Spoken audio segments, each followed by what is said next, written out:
ठीक है, चलिए देखते हैं।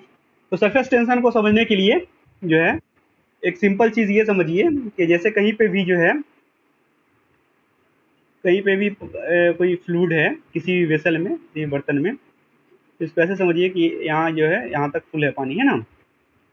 तो जो कोई भी बीच वाला पॉइंट होता है, कोई बीच वाला कोई फ्लूइड का पॉइंट है, इसको जो है चारों हर हर जो पार्टिकल होता है ना, उसमें एक दूसरे में कोहेजन होता है।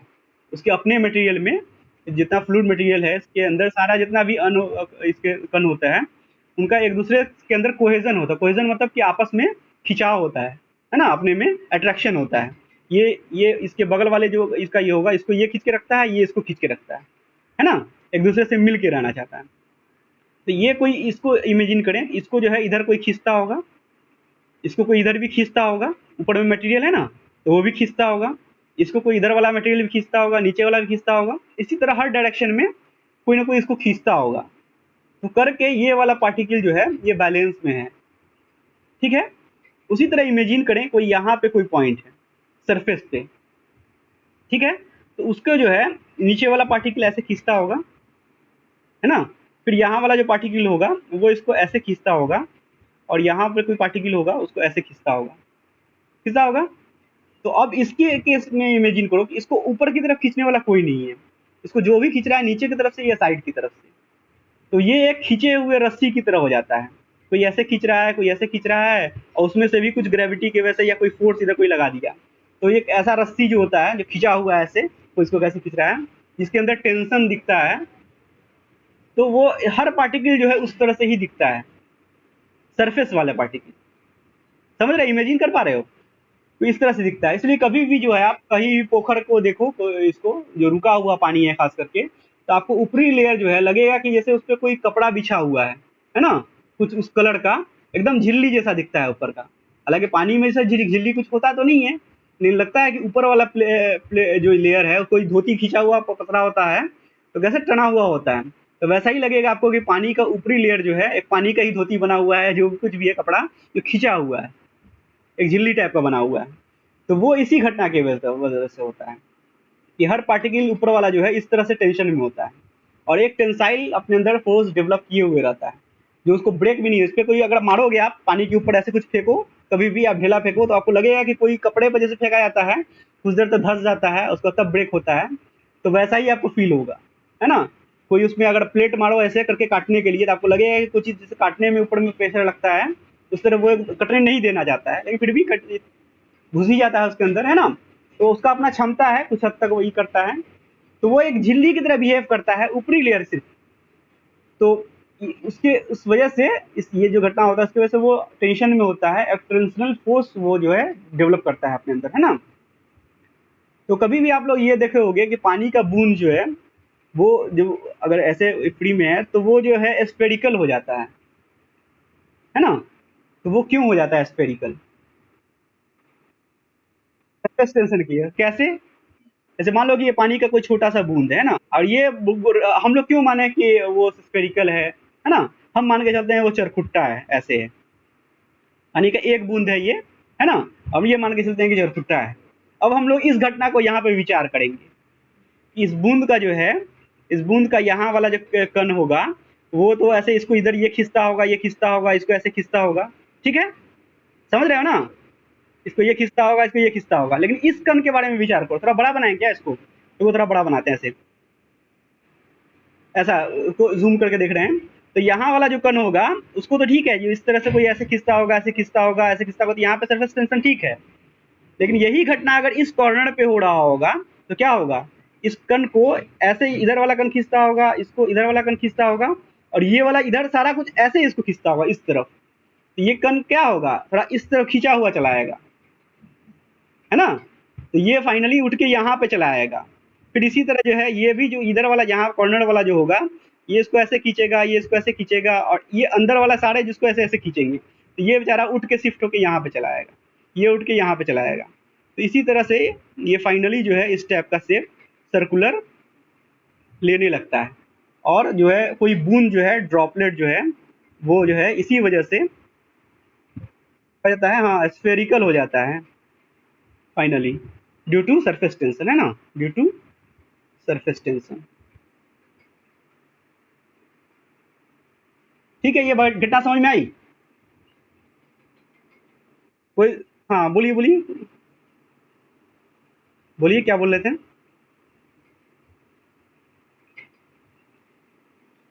ठीक है, चलिए। तो ये तो रहा सरफेस टेंशन, है ना? अब इसका यूनिट क्या है, इसको कैसे डिनोट करते हैं? हर चीज को तो एक ही तरह से नहीं डिनोट करते हैं। तो ये जो है पर यूनिट लेंथ की, ये फोर्स है ना? ये एक फोर्स है, ये फोर्स है, लेकिन ये इसको इसको जो डिनोट करते हैं वो फोर्स पर यूनिट लेंथ के से डिनोट करते हैं, पर यूनिट लेंथ में डिनोट करते हैं। मतलब किसी भी लाइन के लॉन्ग, जैसे मान लो कि इस लाइन के लॉन्ग कितना सरफेस टेंशन डेवलप हुआ, कितना सरफेस टेंशन फोर्स डेवलप हुआ, वो उसको बताता है। या किसी अदर लाइन के लॉन्ग कितना सरफेस टेंशन फोर्स डेवलप हुआ, वो उसको बताता है। ठीक है, तो ये जो है सरफेस टेंशन जो है, इसको डिनोट के ये फोर्स पर यूनिट लेंथ होता है, और इसको डिनोट करते हैं किस चीज से? सिग्मा से डिनोट करते हैं, सिग्मा से, है ना? और चूंकि ये फोर्स पर यूनिट लेंथ है, ये न्यूटन पर मीटर इसका यूनिट होगा, न्यूटन पर मीटर इसका यूनिट होगा। ठीक है, यूनिट होगा न्यूटन पर मीटर, सिंबल होगा सिग्मा। ये है फोर्स फोर्स पर मीटर लेंथ के पर मीटर लेंथ के हिसाब से इसको हम जानते हैं। ठीक है, अब इमेजिन करते हैं किसी ड्रॉपलेट को, मतलब पानी के बूंद को। ठीक है, ड्रॉपलेट को कोई इमेजिन कीजिए, कोई ड्रॉपलेट है कि उसके अंदर क्या होता है, कितना डेवलप होता है सरफेस टेंशन इसको। तो कोई बड़ा ऐसा ऐसे पानी का बूंद है, ये मानते हैं। ठीक है, इसको क्या करते हैं हम, इसको रिसर्च करने के लिए इसको ऐसे मान लेते हैं कि ये कट किया गया, है ना? मानते हैं ये कट किया गया। अब ये दो पार्ट में हो गया, एक ये ऐसे है आधा, और एक ये इधर ऐसे आधा है। ये जो है ऐसे दिखेगा, इमेजिनरी लाइन है, ये जो है इस तरह से ऐसे दिखेगा, इमेजिनरी लाइन है। तो अब देखो ये जो है, ये दोनों सटा हुआ था, ये दोनों जो है, ये दोनों ऐसे सटा हुआ था। इसको कोई अगर इसको तोड़ना चाहेगा, कोई भी ब्रेक करना चाहे, मान लो कि आप ऐसे पकड़ के ऐसे खींच दिए, ये दोनों अलग हो गया, मान लो। तो ये जो अलग हुआ, तो इसको कोई ना कोई फोर्स तो पहले रोके हुए रहा होगा ना, है ना? तो वो मान लो कि सरफेस टेंशन फोर्स रोके हुआ था। तो इसके सारे जो सरफेस पे जो है सरफेस टेंशन फोर्स था, इसके भी सारे सरफेस पे सरफेस टेंशन फोर्स था। ये सब सरफेस है इसका, ये सब बाहरी। इसके अलावा चूंकि इसको काटा गया है, तो यहाँ इन सारे जगह पे सरफेस टेंशन फोर्स वर्क करता रहा होगा, है ना? इसके पेरीफेरी पे सरफेस टेंशन फोर्स वर्क करता रहा होगा, इसके भी ऐसे ही रहा होगा।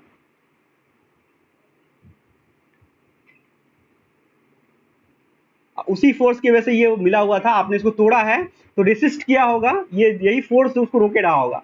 मान लो कि नहीं टूटा भी होगा, तो ये जो फोर्स है, ये सिग्मा इसको डिनोट करते हैं हम लोग, है ना? तो ये जो फोर्स जो अपोज किया होगा, टोटल फोर्स कितना रहा होगा? सिग्मा इंटू कितना?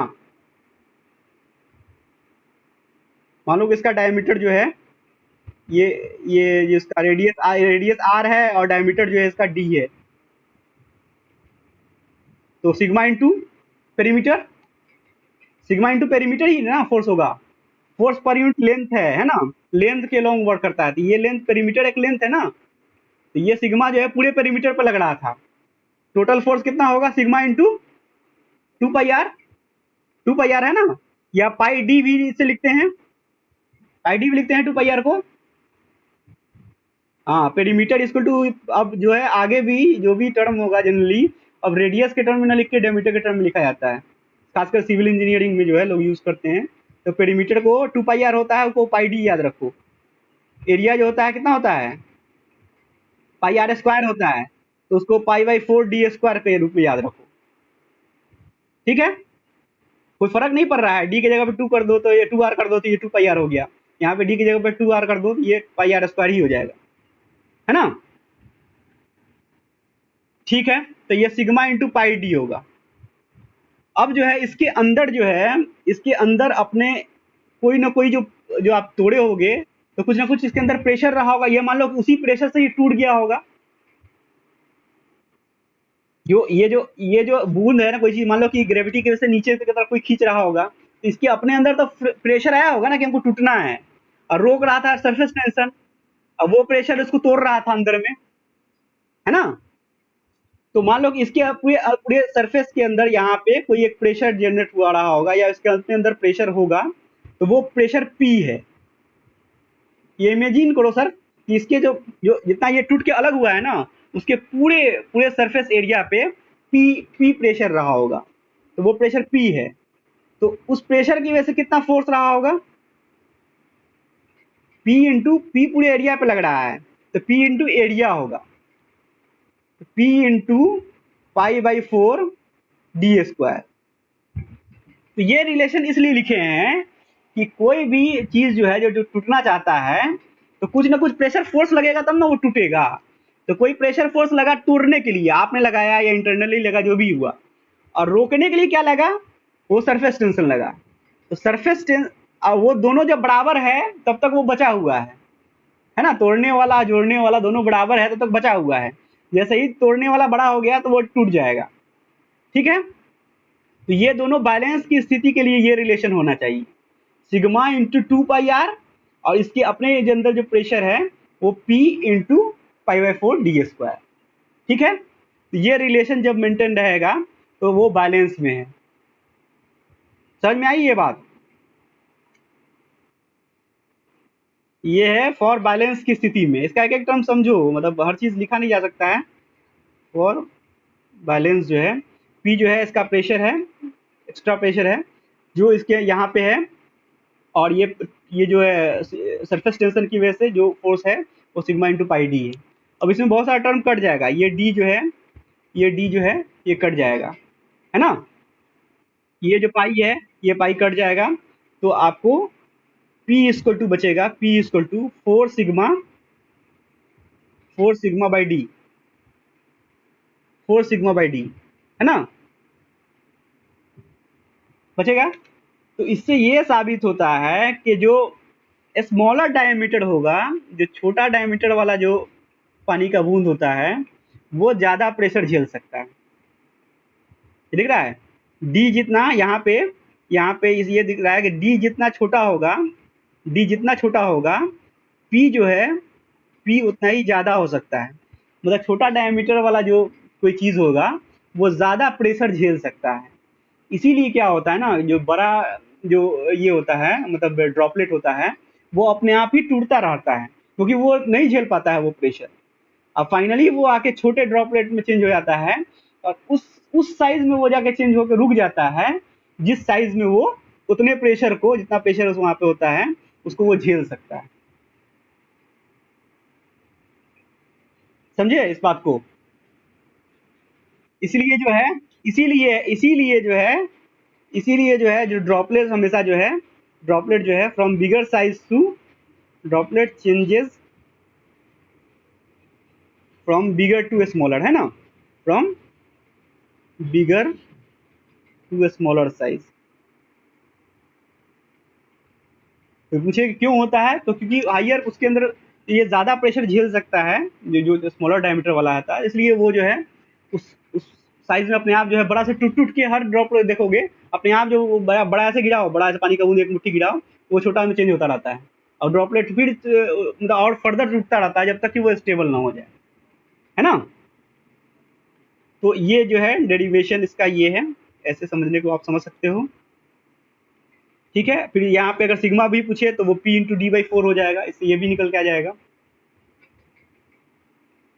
ठीक है, समझ गए ये बात? डाउट है तो पूछिए।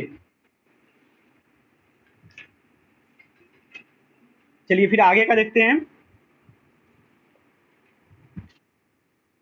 हाँ, यही यही घटना, अब आगे ड्रॉपलेट के बाद जो है बबल अब घटना देखना है। ये ड्रॉपलेट का बात है, हालांकि ये सब डेरिवेशन आपको नहीं पढ़ना है लेकिन फिर भी जानना चाहिए। अब ये देखिए बबल का केस लीजिए। बबल के केस में क्या होता है कि बबल में जो है अंदर में मटेरियल नहीं होता है ना? बबल में अंदर में मटेरियल नहीं होता है, तो वो जो है, जैसे मान लो कि ये बबल है ना? ये जब ब्रेक होगा, ये मान लो कि ब्रेक हो रहा है, दो पार्ट में मान लो ऐसे और ऐसे ब्रेक हो रहा है, तो इसमें जो है यहीं पे जो है दो झिल्ली इसको नजर आएगा, इस टाइप का, है ना।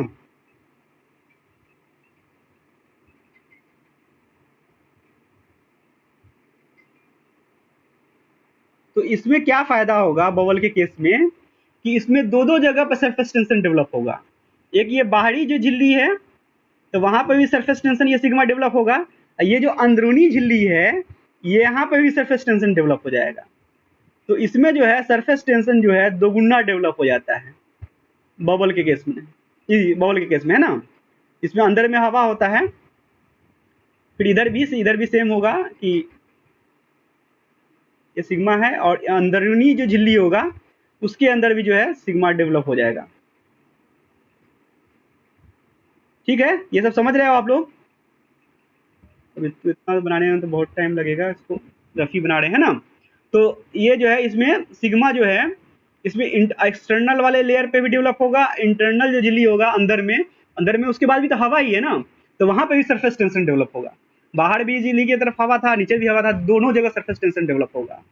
तो इसका जो इक्वेशन बनेगा वो होगा कि सिग्मा इंटू 2 पाई, जो परिधि होगा वो पाई डी तो होगा ही, लेकिन ये जो है 2 बार लगेगा, 2 into sigma into pi D, 2 force work करेगा, जितना अंदर में उतना ही बाहर में। और इन दोनों के डायमीटर में कोई ज्यादा फर्क नहीं होता है ना।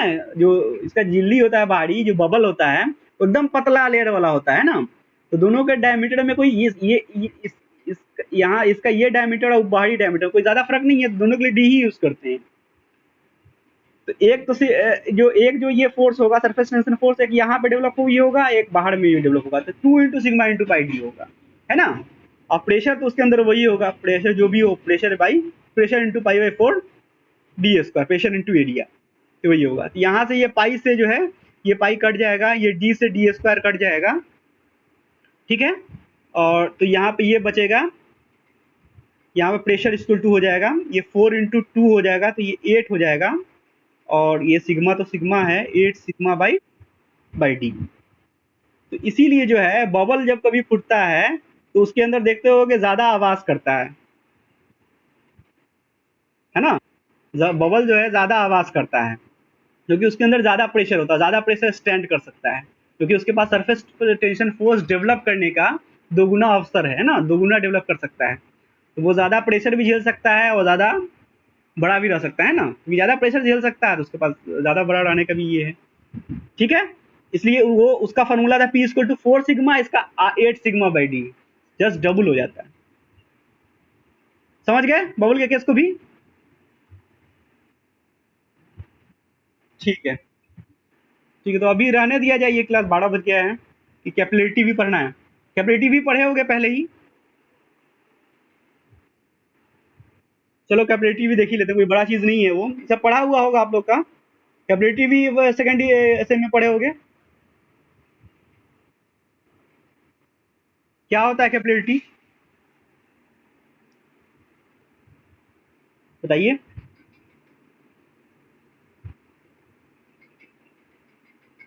बताओ आदित्य।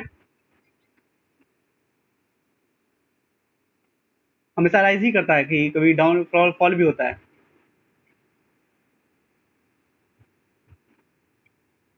फॉल भी करता है, मरकरी के अंदर डालोगे तो फॉल कर जाता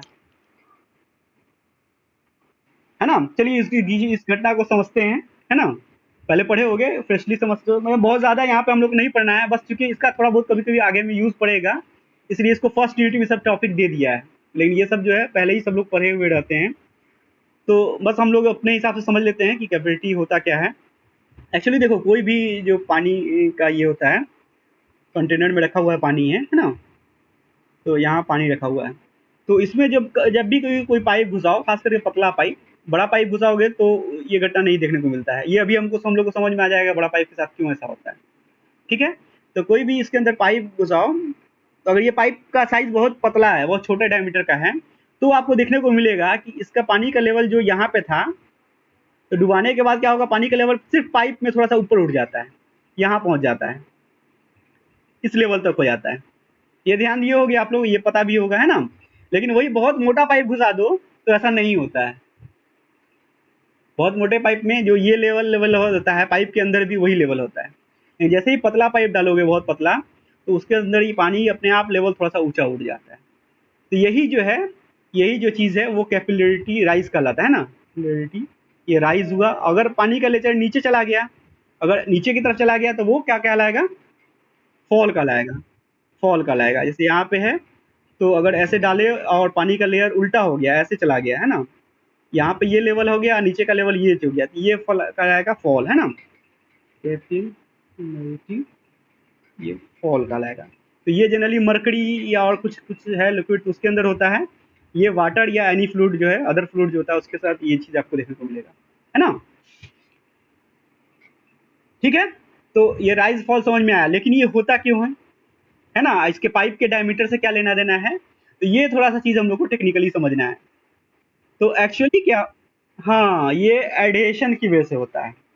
एडहेशन और कोहेजन, कोहेजन मतलब होता है अपने पार्टिकल के बीच में, है ना, अपने पार्टिकल के बीच में। और एडहेशन मतलब होता है कि मतलब कोई ये कोई और मटेरियल है, अगला कोई और मटेरियल है, दो अलग अलग मटेरियल है, उसके बीच में भी अगर अट्रैक्शन है तो उसको एडहेशन बोलते हैं। जैसे कोई भी गम खरीदते हो तो गम के ऊपर क्या लिखा रहता है, एडहेसिव लिखा रहता है, एडहेसिव। मतलब दो अलग अलग मटेरियल को या उसको भी जोड़ सकता है ना, एडहेसिव लिखा हुआ देखे होगे, है ना। एडेशन मतलब कि होता है कि दो अलग अलग मटेरियल के बीच में भी अट्रैक्शन होता है ना, उस अट्रैक्शन फोर्स को या अट्रैक्शन वाले चीज को एडहेशन बोलते हैं। जैसे कभी भी देखे होगे कि पानी में, पानी के गिलास से पानी पी लो, उसके बाद भी उसमें पानी का बूंद चिपका रहता है, पूरा गिलास पानी पी गए आप, कुछ कुछ बूंद पानी का जो है गिलास पे चिपका रहता है ना। तो कोई तो फोर्स रहा होगा ना जो उसको खींचे हुआ होगा अभी तक। आप पूरा पानी पी गए मोटा अमाउंट, लेकिन थोड़ा थोड़ा कहीं ना कहीं पे चिपका हुआ रह गया, या थोड़ा थोड़ा लगा ही रह जाता है ग्लास पे, है ना। तो वो ग्लास में और पानी के बीच में कुछ अपना अट्रैक्शन था, जिसकी वजह से वो इतना पकड़ के रखे हुआ था कि आप पूरा पलट के पी गए, उल्टा कर दिए उसको, ग्रेविटी का फोर्स पूरा लगा दिए, है ना। तब भी वो कुछ ना कुछ पानी उस पर चिपका रह गया। तो ये एडहेशन की वजह से होता है। पानी, ग्लास जो है पानी को अपनी तरफ खींचा, है ना, ग्लास मजबूत चीज है, पानी कमजोर था बेचारा, थोड़ा खींच के उसकी तरफ आ गया। ठीक है, तो इस घटना को हम जो लोग धीरे धीरे समझते हैं कि अब जो है देखो यहाँ पे, अभी से मान लो कि कैपेसिटी नहीं हुआ, जैसे ही ये जो है इसके अंदर आप डाले इसको, तो अब यहाँ पे जो है पानी, इससे इधर के वाले पानी से इसका कनेक्शन हट गया है। पहले क्या था कि इधर वाले पानी से कनेक्शन था, ये पानी इधर खींच रहा था, इधर खींच रहा था। अब ये पानी इसको इधर नहीं खींच रहा है, यहाँ पे इसको ग्लास डाल दिए तो ये सब पानी यहाँ पे उठ के चला आया। अब क्या है कि ग्लास और पानी के बीच में मान लो कि बहुत ज्यादा एडहेशन है, बहुत खिंचाव होता है, तो ग्लास जो है पानी को अपनी तरफ थोड़ा सा खींचेगा, है ना। ये ग्लास जो है इस पानी को अपनी तरफ खींचा, अब खींचने की वजह से जो है एक एक उसके अंदर सरफेस टेंशन फोर्स जो है उसके अंदर डेवलप हुआ, सरफेस पे है ना, तो वो पानी मतलब थोड़ा खिंचते खिंचते थोड़ा सा ऊपर उठने लगा। ठीक है, तो उसको फिर रोकेगा कौन, ऐसा तो नहीं है खिंचते खिंचते खिंचते हुआ पानी एकदम ऊपर ओवरफ्लो हो जाता है, ऐसा नहीं होता है, कुछ हद तक जाके फिर रुक जाता है। तो क्यों रुकता है, तो रुकता इसलिए है कि उसको ग्रेविटी का फोर्स भी तो नीचे खींचता है। इतना अनबैलेंस पानी जो है ऊपर उड़ गया, मान लो कि एडहेशन की वजह से ऊपर खींच के उड़ गया। ठीक है, साउंड ऑफ कर दीजिए, कुछ लोग का साउंड ऑन है तो उसको ग्रेविटी भी तो नीचे खींचेगा ना, जितना ऊपर उठ गया एक्स्ट्रा, तो उसको ग्रेविटी नीचे खींचेगा। तो ग्रेविटी का फोर्स नीचे खींचता है और एडहेशन की वजह से वो ऊपर खींचा रहा है। तो इन दोनों का जहां पे बैलेंस बन जाता है उतना दूर तक ऊपर उठ के वो रह जाता है। ठीक है, तो अब इसको जो है हम लोग न्यूमेरिकली देखना चाहते हैं, न्यूमेरिकली देखते हैं कि क्या होता है। तो मान लेते हैं कि ये एच हाइट तक ये ऊपर उठ गया, इस लेयर से ये एच हाइट तक ऊपर उठ गया, और ये जो है खींच, इसको जो फोर्स से जिससे जो ग्लास खींच रहा है इसको ऐसे फोर्स लग रहा है, ये जो फोर्स है ग्लास खींच रहा है, ये फोर्स ऐसे लग रहा है ना, ऐसे ग्लास खींचता होगा ना उसको अपनी तरफ, और उसी फोर्स के वजह से ग्लास जो है इसका पूरा कुछ कुछ मटेरियल ऊपर उठ के चला गया। और इसको नीचे कौन खींच रहा है, नीचे की तरफ इसको अपना वेट खींच रहा है, ग्रेविटी मतलब अपना वेट उसको खींच रहा है ना। कितना मटेरियल का जो वेट होगा वो उसको नीचे खींच रहा है, और ऊपर कौन खींच रहा है, ये फोर्स, एडिशन फोर्स। तो ये जो सारा मतलब ऐसे ऐसे गोलाई में इमेजिन करके देखो, तो वो पूरे में सरफेस टेंशन फोर्स लग रहा है, सिग्मा। इधर भी देख रहे हैं हम लोग, सिर्फ इसका सेक्शन ऐसे काट कर दो तरफ से देख रहे हैं, इधर भी सिग्मा, इधर भी सिग्मा, फिर इधर भी सिग्मा, इधर भी सिग्मा, इधर उधर भी सिग्मा। ये पूरे 2 पाई आर में उसके पूरे परिधि में ये सिग्मा सिग्मा सिग्मा फोर्स जो है उसको लग रहा है ना। तो टोटल फोर्स जो उसको ऊपर की तरफ खींच रहा है वो हम लोग देखेंगे वो कितना होगा। तो for balance total upward force equal to downward force, है ना। Upward force is equal to downward force. तो अब देखिए, ये sigma into two pi r कर सकते हैं, सॉरी टू पाई आर बोल रहे हैं, हाँ ये पूरे इसमें परिधि में लग रहा है, हाँ तो टू पाई आर होगा ना। तो सिग्मा इंटू पाई डी या टू पाई आर लिख सकते हैं यहाँ पे। ये फोर्स लगेगा ऐसे ऊपर की तरफ, लेकिन देखो ये एंगल पे लग रहा है, तो एग्जैक्टली ऊपर लगने वाला फोर्स जो होगा सरफेस टेंशन की तरफ वो होगा कितना, मतलब ये एंगल थीटा है तो कितना होगा सिग्मा इंटू पाई डी। ये फोर्स इस डायरेक्शन में लग रहा है तो ऊपर की तरफ कितना होगा कॉस थीटा होगा। ये कल भी बताए थे कि हाँ थीटा की डायरेक्शन में कॉस थीटा और थीटा के अपोजिट वाले डायरेक्शन में साइन थीटा लगा देना चाहिए, है ना। तो वो हो जाएगा, ये फोर्स लग रहा है किसी एंगल पे, कभी भी पानी को देखे होगे कि थोड़ा सा उसके साइड में जो है वो थोड़ा उठा हुआ होता है और नीचे में से धंसा हुआ होता है, तो ये फोर्स जो लगेगा हमेशा ये एंगल पे लगेगा हल्का, ठीक है। वो एंगल मान लो कि वो थीटा बनता है, तो ये फोर्स इस डायरेक्शन में लगना है तो सिग्मा जो हम लोग अभी पढ़ लिए हैं किसी भी लाइन के लॉन्ग लगता है ना, तो टू पाई आर उसका परिधि है, वो लाइन है उसके लॉन्ग ये सिग्मा सिग्मा लग रहा है चारों तरफ, तो टोटल फोर्स होगा सिग्मा इंटू पाई डी जो इसका परिधि है, और वो लग रहा है एक एंगल पे, तो ऊपर की तरफ कितना लगेगा इंटू कॉस थीटा। इसमें कोई दिक्कत नहीं है, नहीं है ना। हाँ अभी देखिए इसका जो है वेट डेंसिटी जो है वेट जो है इसका कितना होगा, नीचे इसका कौन खींच रहा है, वेट खींच रहा है, ग्रेविटी खींच रहा है, तो इसका वेट कितना होगा ये बताइए। Weight equal to mass into g, है ना।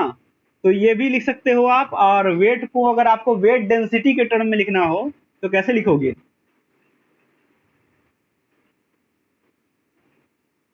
वेट डेंसिटी गुना वॉल्यूम, ये लिख सकते हो। वेट डेंसिटी गुना वॉल्यूम भी तो लिख सकते हैं। वेट डेंसिटी होता है वेट बटा वॉल्यूम, अब वॉल्यूम से वॉल्यूम कट जाएगा तो ये क्या बचेगा, वेट बचेगा,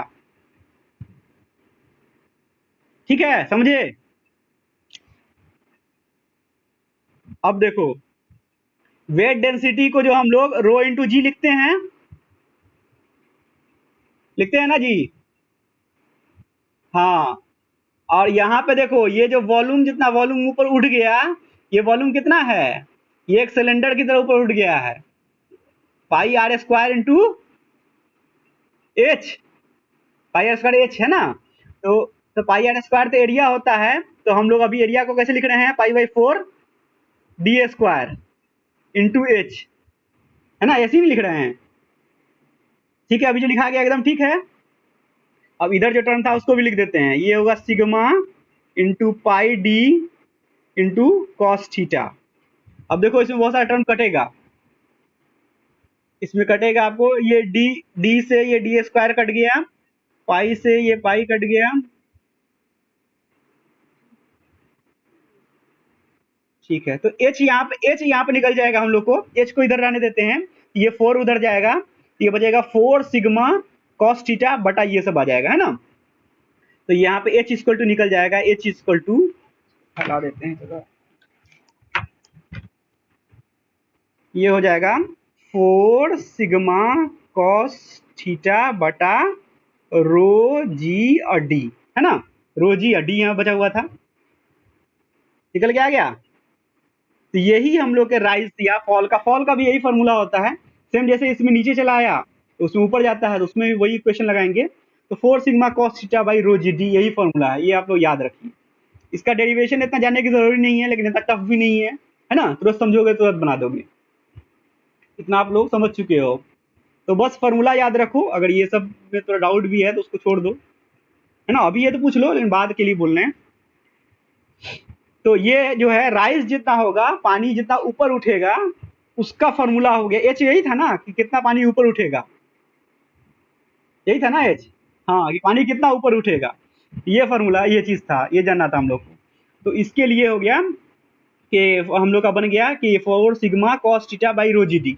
अब देखो इन टर्म पे ध्यान दो, 4 तो 4 है ना, सिग्मा जो है वो सरफेस टेंशन है, वो किसी पानी में अपना उसका एक खास प्रॉपर्टी है ना, तो वो जो मान लो कि वो कांस्टेंट रहेगा। ये कॉस थीटा जो है, जो भी थीटा होगा वहाँ पे वो वैल्यू रखेंगे हम लोग। रो जो है वो भी उस फ्लूइड का जो है ये कांस्टेंट चीज है। जी जो है ये मान लो कि उसका कांस्टेंट है, मान लो क्या जी तो यूनिवर्सल कांस्टेंट है ना यहाँ पे धरती के लिए। तो डी जो है, ये जो डी है, ये डी से हिसाब से सोचो एच को, डी से इमेजिन करो एच को। डी बढ़ेगा तो क्या होगा, डी घटेगा तो क्या होगा।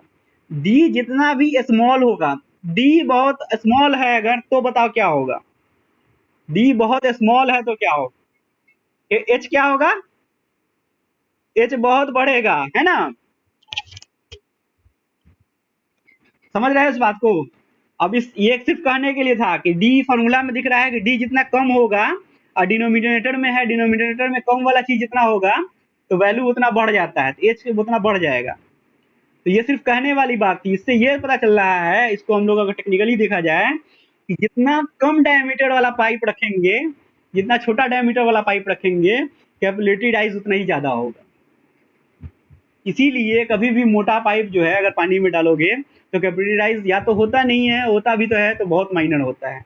लेकिन जितना एकदम माइनर पतला पाइप डालोगे तो कैपिलरी राइज उतना ही ज्यादा होता है ना, समझे। तो इससे इसका ये मतलब होगा कि स्मॉलर, इसीलिए smaller pipe, smaller dia pipe, pipe so higher, higher rise है ना, हायर राइज, वो ज्यादा जो है उसमें कैपिलरी राइज देखने को मिलता है। ठीक है, ये घटना समझ में आ गई। ठीक है, अब देखिए ये जो होता है ना, ये जो थीटा जो है, थीटा, ये जो थीटा है, थीटा इक्वल टू 0 होता है, थीटा इक्वल टू 0 होता है for glass and water, glass and water. मतलब ये यहाँ पे अगर इस लिक्विड में पानी है और यहाँ पे ये ग्लास का पाइप डाले हो, पाइप डालते हैं ना, वो ग्लास का पाइप है, तो ये देखने को मिला कि थीटा जो है लगभग 0 के बराबर था, ऑलमोस्ट 0, है ना, लगभग 0 ही रहता है। तो थीटा 0 है तो कॉस थीटा 1, है ना, थीटा 0 कॉस थीटा 1। तो एच इक्वल टू जो चीज था आपका 4 sigma cos theta by rho G D, तो ये आपको हो जाएगा कि 4 sigma by rho G D. ठीक है ना, इसलिए क्वेश्चन में आपको जैसे लिख दिया कि कोई वाटर है, वाटर का वेसल है, उसमें कोई ग्लास घुसाया गया है, ग्लास का जो ये है मतलब पाइप है, तो उसमें आपको आप कॉस थीटा का वैल्यू वो नहीं देगा, वो ग्लास और वाटर बोल के आपको ये बता दिया कि थीटा 0 है ना, तो ये याद रखना है आपको। तो बस आपको ये फॉर्मूला लगाएंगे तो वहाँ वो सिर्फ सरफेस, बाकी सबके लिए कुछ ना कुछ थीटा का वैल्यू होगा और वो इन्फॉर्मेशन आपको वो दिया होगा, क्वेश्चन अगर पूछा जाएगा तो वो दिया होगा। हालांकि इस पे कभी न्यूमेरिकल आप लोग को आता हुआ देखे नहीं, बस फॉर्मूला पूछता है। ठीक है, फॉर्मूला बेस्ड पूछेगा भी, न्यूमेरिकल फॉर्मूला बेस्ड होगा, है ना, समझ गए। ठीक है।